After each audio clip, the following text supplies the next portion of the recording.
人と技術で建設業の未来を築く RF テクニカ。生きたデータでビジネスに生きたソリューションを、東芝テック。一人の商人、無数の使命、伊藤忠グループ。東レ株式会社滋賀事業場、大同特殊工株式会社、株式会社西日本シティ銀行、パナソニック株式会社エレクトリックワークス社、住友電機工業株式会社、 JP ロジスティクス株式会社、富士フイルムビジネスイノベーション株式会社、三菱商事株式会社、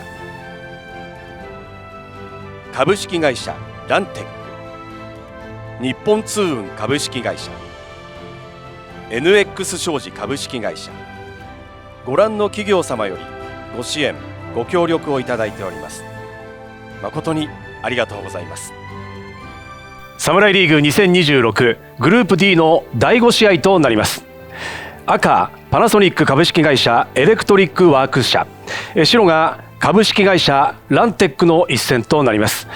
実況担当は私大竹誠です。どうぞよろしくお願いいたします。そしてこの試合の解説をしていただくのはこのお二人です。それぞれ自己紹介お願いいたします。はい、東レ株式会社の竹本と申します。よろしくお願いいたします。住友電機工業株式会社山田匠と申します。よろしくお願いいたします。どうぞよろしくお願いいたします。お願いします。早速なんですけれども、お二人にまずお伺いしたいことがありまして、試合前ルーティンはありますかということなんですが、まずはちょっと竹本さんからいかがですか？はい、試合前緊張してちょっと上がっちゃうときはしっかり鼻から吸って、はい、長く口から吐く、はこれを 3回ほど繰り返して、はい、気持ちをこう下にこう落としていくっていうイメージでやっています。いつ頃からやり始めました？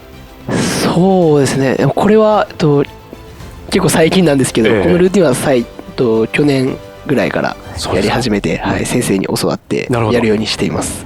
ありがとうございます。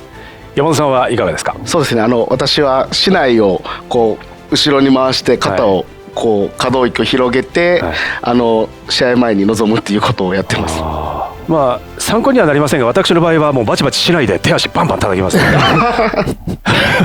なんか和らぐ感じがしてはい、わかりました。やはりそれぞれルーティンはあるんですね。はい、はい、わかりました。さあそれでは早速参りましょう。グループ D 第5試合先鋒戦からご覧ください。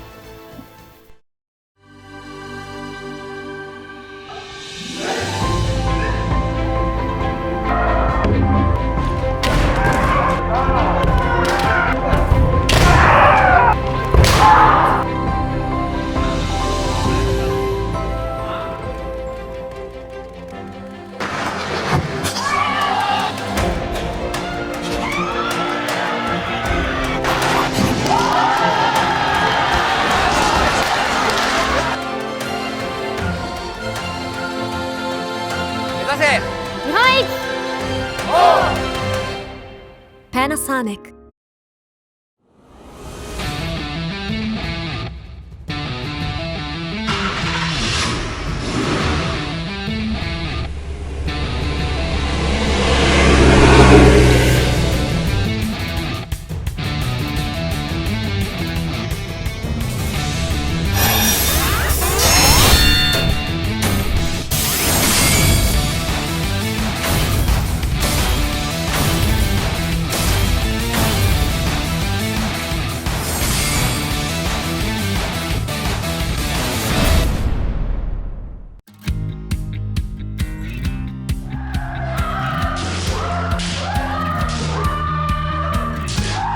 弊社は軽貨物運送事業を営むベンチャー企業です。人材を育て物流業界に貢献するをモットーに、稼ぎたいという社員のみんなには稼ぐ土俵を与える。プライベートの時間が欲しいという人に関してはプライベートの時間が持てるように選択ができる自由を目指して業務を行っております。ドライバーズサポート。それでは先鋒戦です。赤森田拓磨選手、白が横山段選手です。始まりました。いきなり面に行ったのが白の横山選手ですね。竹本さん、結構見てると多くの確率で、初めかかった後にすぐ技を出す選手結構多くないですか？多いですね、はい、あそこは、迷ってしまうと打たれてしまうので、でも逆にそこを張ってる選手だと打たれてしまうので、結構ギャンブル的なところなので私は怖くていけません。山本さんどうですか？初めの合図がかかった瞬間。そうですね、私は何も考えずに行ってしまうタイプなので、意外と飛んでしまうタイプですね。あと、意外とこういう場面で思い切った技が出ると、試合の主導権を握れたりするので、効果はあるのかなというふうに思います。ただ確率的には面に行ったところばっくり返しを食らうような。そうですね、よく私はやられてしまいます。あるあるですね。あるあるですか。はい。さあ、そんなお二人にお話を伺いながらもう1分が経過しようとしています。今惜しかったですね。はい。赤森田選手の引き面が出ましたけれども惜しかった。もう様子見の時間は終わりましたかね。そうですね、お互いに結構積極的に一本狙いにいってるような気はしますね。当然そこはやっぱり勢いづけるためというところなんでしょうね。赤いたすきが森田選手、コーナーを背にしているのが横山選手ですが、さあつばぜり合いから一旦離れます。前を切って惜しい、惜しかったですね。いいところですね。森田選手の狙いが外れましたね。はい。ごめんはどうでしょう。惜しかったですね。中途半端。中途半端。いやでも分かりやすいですね。そういうところなんですね。どうは決まったか。そのまま倒れてしまいました。ここでやめがかかります。いいところ出てますね。惜しかったですね。惜しかったです。横山さんが打ち切ってれば、森田選手が返しで決めたのかなって思うんですけど、いい判断だと思います。横山選手も防御に入ったわけですね。すかさず残り1分切りました。面白い試合ですね。はい。ここで一旦お互い前を切ります。ここからです。小手が決まりました。森田選手の見事小手。ずっと枠あと3本ありましたね。それではお二人からどうでしょう、このスローをご覧いただいて何か気づいた点ございますか？そうですね、自分から入って相手を引き出して誘い出しての浮いたところの出後手、これはすごくいい機会だと思います。山田さん今見ました？思わず横山選手右で離しましたよね。そうですね、打たれてからですけど、もしかしたらすごくいい打突だったので思わず反射で離してしまったのかもしれないですね。ここですね、もう一度見てみましょう。別角度からになります。スッといいですね。もう理想的ですよね。そうです。先に入って引き出したところにすごくいいところだなと。やっぱ気持ちいいですか？ああいう技が決まると。そうですね。今のもいいところです。ちょっとお二人の方に私ちょっと目をそらした瞬間に今何が入ったんですか、高山さん？出後手ですね。横山選手が取り返そうと思って思い切っていったところを森田選手が冷静に出後手を抑えた感じですね。さすがです。今度は森田さん出ることなくじっと構えて、もう相手が来たところをしっかり見定めていましたね。もう一度見てみましょう。山田さんいかがですか、今のことは？そうですね、やはり1本取った後で、あと試合時間もやはり短くなってきたので、横浜選手からするとやっぱ思い切って1本取って少しでも有利な状況で後ろに回したいというところを森田選手が見事に抑えたというような形かなと思います。横山選手が少し担ぎ気味にメインに行きましたかね。そうですね。残り44秒というところで2本決めた森田選手が勝利を収めています。そして試合は時報です。赤、張蓮太郎選手、白が片岡直樹選手です。これ結構開始早々、今白の片岡選手打っていきましたね。最初取られたら取り返したいという気持ちも強いんですかね、早い段階で。そうですね、あると思います。お互い愛情弾ですね。何ですか、愛情弾で竹本さんどう戦ったらいいんですかね。そうですね、私中段なんですけど、そうですね、なんだろう、どう狙うのが正解なんですかね。やりづらいでしょうね。やりにくいと思いますね。でもお互い上段の選手っていうのは、いいところ。中段の選手とやることが多いので中段対策ができてるものの、なかなか上段対策ってないですよね。そうですね、やらないんじゃないですかね、なかなか。そんな中何を狙っていくのか、そういったところも私にとってはちょっと楽しみなんですが、面は塞がれてるわけですよね。ここでいきました。決まる。前に行きながらも後ろに下がってることですから。何ですかね。そうですね。後打ちを打たれないように、距離を取ったような感じじゃないでしょうかね。なるほど。打った瞬間に、ここでしっかりと、前はいい距離で逃げが早かったですね。いいとこですね。張選手、その前にも1本いい左小手があったので、もしかしたら狙っていったのかもしれないです。ここですね。ぐっと距離がお互い縮まって、右手を下げた張選手が相手の左の小手、そしてすかさず下がる。面行くけど当たっていないという、そういう距離ですね。素晴らしい小手が決まりました。1分経とうかというところで、張選手の見事な小手が決まっています。片手になってからでもあんだけ触れるのはすごいですね。すごいですね。また同じような小手。いや、距離感、そうすると怖いですね、片岡選手。届くんだみたいな感覚なんでしょうね。ただ恐れずじわじわとこれ前詰めてますね。山本さん、結構片岡選手強気じゃないですか。そうですね、非常に振りも速いですし、強いと思います。ぐっと前を詰めていくね、一本奪われている片岡選手ですけれども、しっかりと取り返しにいってるような感じですが、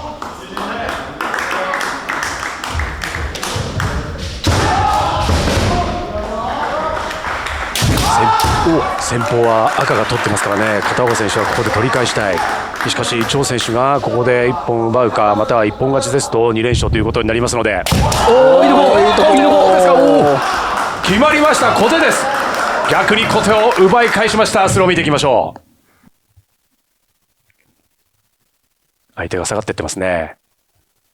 しっかりと前を詰めて、いいとこですね。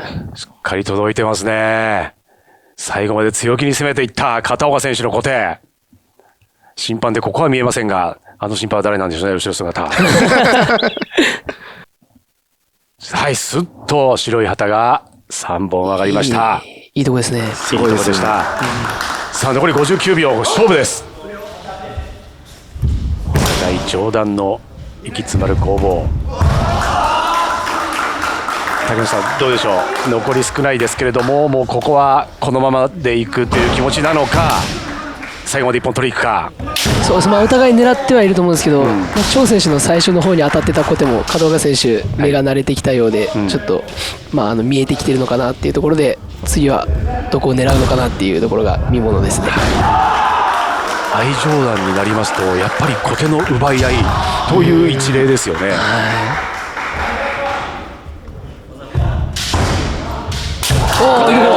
いい形しましたね。小手です。小手が決まりました。白の片岡選手の小手。ただここでどうやらビデオ確認が入ったようですね。今監督が主審に何か説明しておりますが、白のですね片岡選手の小手が打突部位を捉えていないのではないかというビデオ確認です。ここ見ていきましょう。拳だったような。少し拳ですね。当たってはいるけれども拳ということですね。そうですね。これ高野さん、しっかり当たっていればでも小手はありですか。拳は一本にならないですね。打突部はこの布団の部分に。布団の部分ですよね。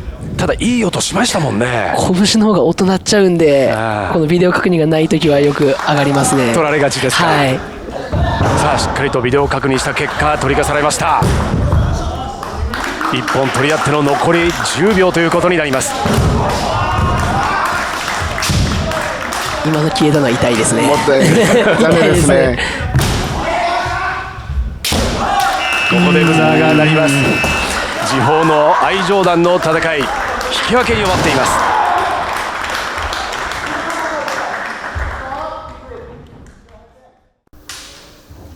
す。3人目5勝に入ります。赤が小坂匠選手、白が安藤大輝選手です。いいとこ。開始早々動きますね。展開があります。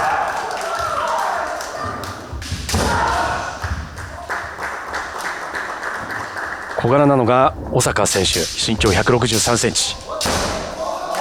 タレネームが見えているのは安藤選手です。この身長差、安藤選手が178センチですので15センチの身長差があります。やっぱり小坂さん、こういう身長差があると安藤選手が狙っていくのはやはり面になるんですか？そうですね。でも小坂選手、小さい技がうまいので、出小手や大路技、また引き技がうまいので、安藤選手も簡単には打っていけないのかなっていうふうには思いますね。なかなかしっかり前に入って技出すのがちょっと怖いような。そうですね。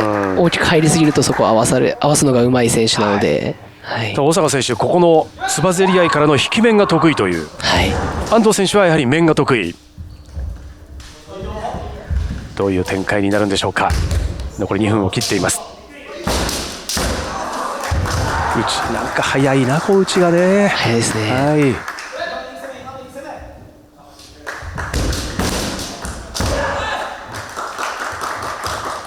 小坂選手は岡山県の出身、安藤選手が大分県出身です。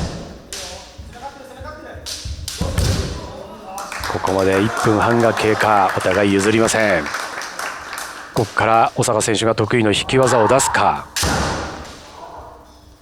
一旦ここは前を切ります。おー、どういうところが決まります。しっかりと返して打ち切ったという感じでしょうか、竹本さん。そうですね、少し攻め込まれて引き込んだんですけど、ちょっと遅れたかなと思ったんですけど、しっかり抜き切っていい一本だと思います。そうですね。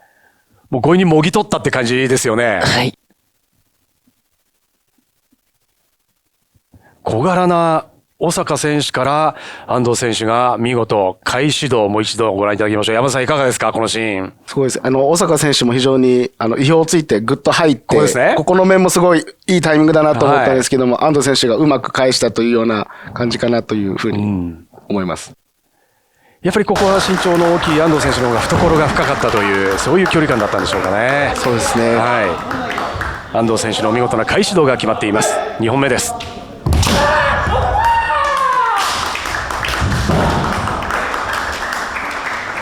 安藤選手、残り1分ですが、引き技を出しました。面が決まる、引き面です。すぐさま返しました。竹本さん、スローいかがでしょう。見ていきましょう。そうですね、小坂選手、この辺の、変化が上手なので、一度表の引き面を見せて避けたところを裏に返して引き面、これすごくいいところですね。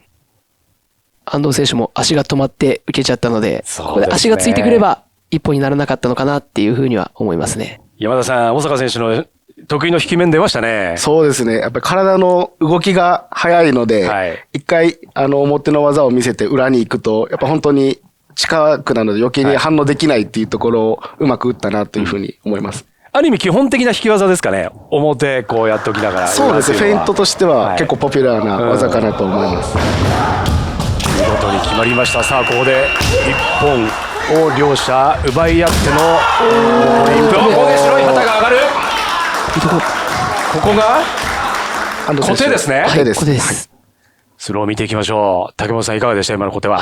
ここであえて引き込んで、小坂選手が打とうと打倒筒さんに入ったところに小手、ここめちゃくちゃうまいと思います。いやー、山田さんしっかり入ってましたね。当たってますね。そうですね。やはり小坂選手が小柄な分より多く入らないといけないというところを最後まで安藤選手我慢して、しっかり抑えたというところですね。よくでも審判見てましたね。よく見えてると思います。見えてますね。さあというわけで白の安藤選手が同等小手を奪ってこの5勝戦ものにしています。そして中堅戦です。赤安井圭介選手、白が新井健選手です。ここで技をまず出していったのが赤の安井選手ですが、引き胴です。面に行きます。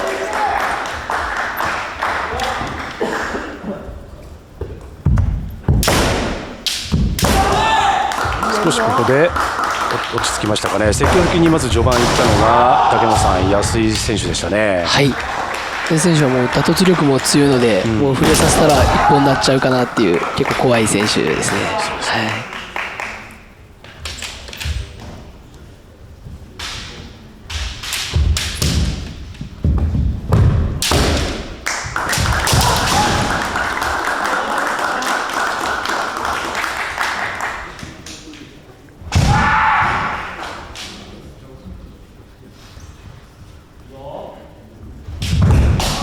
序盤1分少し落ち着いた形で剣道が続いていますが、山本さんここまで1分どうご覧になりますか？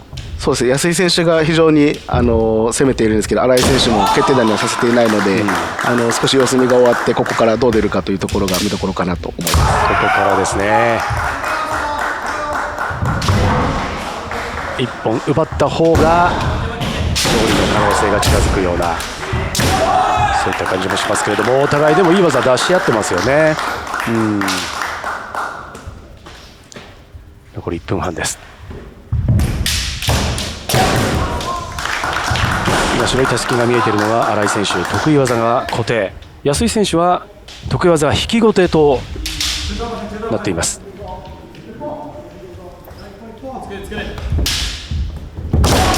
小手はどうですか？両者決まらず、引き面を出す。さあ離れ際、一旦前を切って、ここからじわじわと前を詰めていきますが、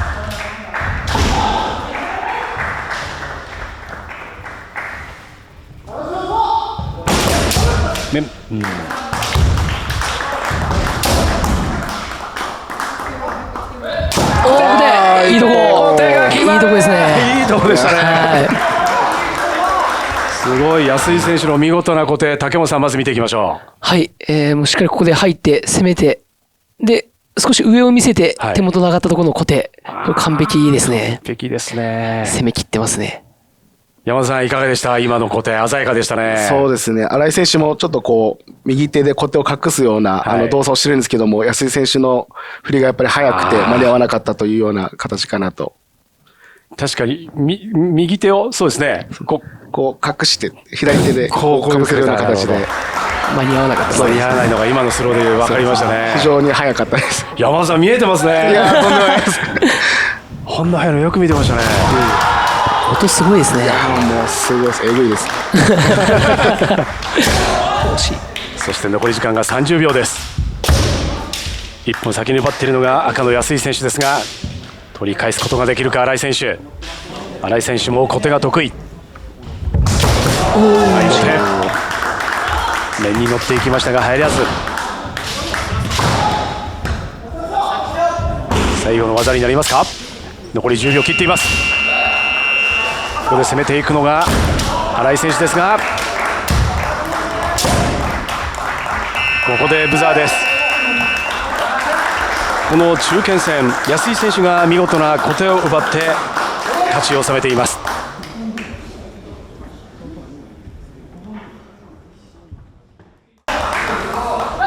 試合は3勝戦です。赤岡部勇樹選手、白が山下壮太選手です。岡部選手が愛知県出身、得意技は面。山下選手が福岡県出身で得意技は小手ということです。まずは序盤、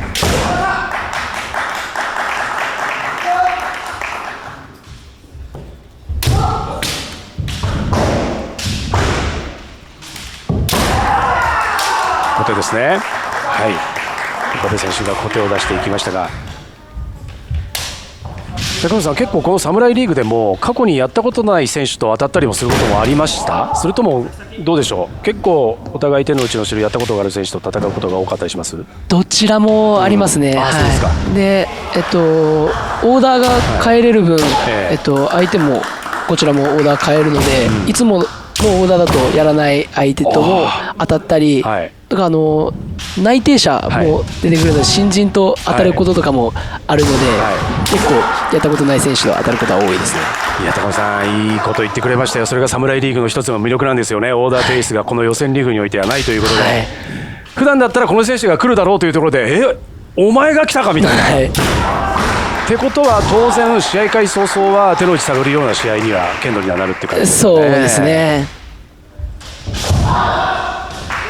残りが1分半になろうとしているところですが、山さんまだちょっとお互い決め手に欠けているような技は出してるんですけどね。そうですね、2人ともスコア的に結構大事な局面ですので、いかに打たれないかの中でどうやって1本取るかというところを意識しているんだと思われます。この後副賞大賞にどういい流れを持っていくか。そうですね。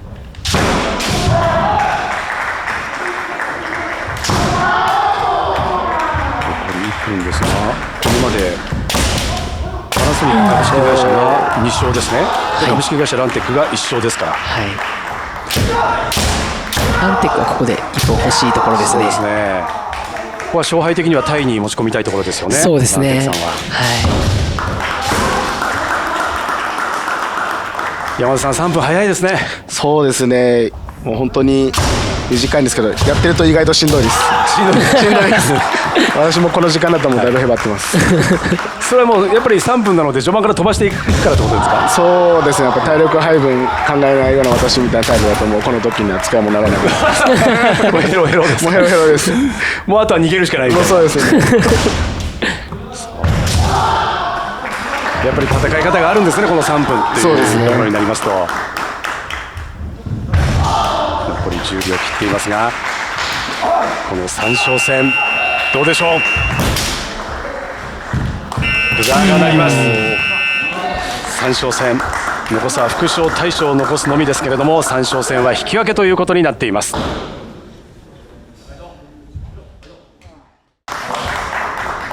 そして副賞戦です。赤川崎春也選手、白が杉本拓磨選手です。小手はいきなり小手が決まる。川崎選手の開始早々2秒で小手です。竹本さん、あっという間でしたね。まずは、はい、杉本選手が取り返そうと強引にいったところに川崎選手うまく合わせましたね。山さん、やっぱり強引さ感じますか、杉本選手の。そうですね、やはりどうしてもここでタイには戻しておきたいという場面だったので、はい、おそらく思い切っていったんだというところを川崎選手うまく抑えたなと思います。はい、そして2本目です。竹本さん、ここで川崎選手が勝ちますと、チームの勝敗が決するわけですよね。はい、そうです。もう杉本選手は何としてでも取り返さないとチームの負けが決まってしまうので、これからどういうふうに取り返しに行くのか見てみたいですね。杉本選手は何としても勝ち、もしくは大将戦へとつなげるためには引き分け、はい、ということですね。はい、そうです。ただ開始早々で杉本選手が2秒、開始早々2秒で小手を奪われています。さあ激しい打ち合いになっています。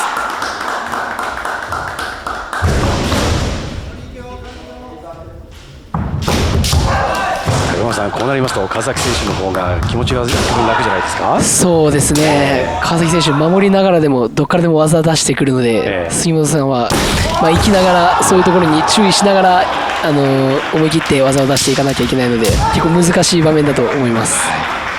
お互い2000年生まれの同い年ですね。はい、川崎選手小手を奪いましたけれども、得意技はバクメンです。これは面か、小手を返しましたか。今バクメンですね。バクメンですね、これは。さあ、そのバクメン見ていきましょう。いや、うまいですね。いや、いいとこ。うわ、これ何ですか。こういうふうに返してるんですか。そうですね。見所よけから返し目、いや、これは見事で、見所よけ。最初多分面をよけてるんですけど、小手に変化してきたのを返して打ったような感じでしょうか。見事川崎選手が勝利を飾り、チームに勝利をもたらしています。というわけで対象戦を残してのパナソニック株式会社が勝利を収めました。竹本さん、そして山田さん、まずは竹本さん、この試合ご覧いただいていかがでしたでしょうか。そうですね、勝ったパナソニックさんの目線で見ると、森田さんの最初の2本勝ちで流れに乗って、で流れを引き戻されそうに5勝でなったんですけども、安井選手がきっちり1本取って、で副賞川崎選手がしっかり締めるっていう団体戦として理想的な流れだったんじゃないかなと思っております。山さん、やはり中堅安井選手のやっぱり流れを引き戻したあそこも一つのポイントでしたかね。そうですね、安井選手がやはり本当にいい一本取ったので、あそこでもう一度パナソニックさんが本当に波に乗ったのかなというふうに思います。そうすると3勝の岡部さんがうまい具合につないだと。そうですね、ランテックさんは逆にそこで何とかしてでも1本欲しいところでしたね。そうでしたね、でも面白い試合でしたね。そうでしたね、わかりました。この試合、竹本さんそして山田さんの解説でした。お二人ともありがとうございました。ありがとうございました。より多くの方にご覧いただけますようチャンネル登録、高評価、そしていいねボタンぜひよろしくお願いいたします。